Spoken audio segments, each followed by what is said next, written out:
So, dito po tayo ngayon sa Pitugo. Proyekto po, joint project po ng Acro at saka po ng Taugama. Oh my God! Wow! Pitugo chapter, alright. A few moments later. Alright. Didi! Na-excite kasi ako eh. Yun. Vice Chairman, Chairman. Tol. Sis. Alright. So, andito po tayo ngayon sa project po ng joint project po ng Taugama, Pitugo chapter, and alright, collaboration po ng Acro. So, ito pa ang Tol.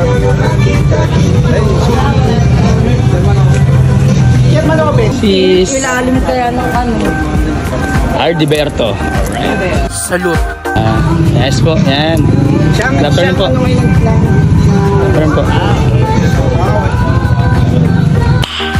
Nice. So, good afternoon po mga KT Vlog.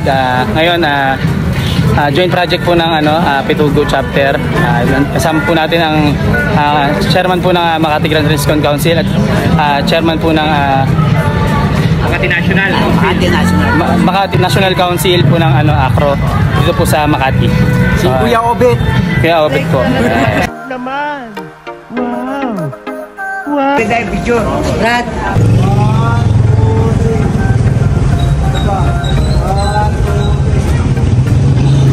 Stop it.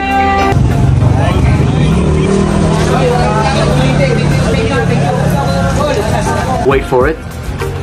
Here it comes. Almost there. Una sa lahat, nagpapasalamat ako sa Panginoon dahil napatuloy niya maayos yung project namin. Tapos shoutout sa mga kabrad ko dyan, pages. Tulungan kami dyan. Yes. Tapos shoutout nga pala kay Chairman, kay sis, sa mga sis, sa ito, sa GD na West. Thank you so much. Alright. Galing mo pala dyan Hindi ko alam. Alpacabaro and Taugama Pitugo chapter. Maraming salamat sa pagkakasuporta nyo sa ating project. Nagkaisa tayo. Sana tuloy-tuloy natin itong project na to. Keep away from drugs. Please. Don't leave.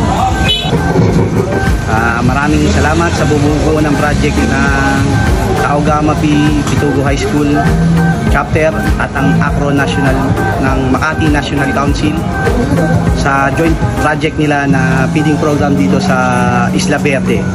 Ako nga pala si Chairman Dexter Dagsil ng Makati Grand Rincon na bumabati ng magandang hapon.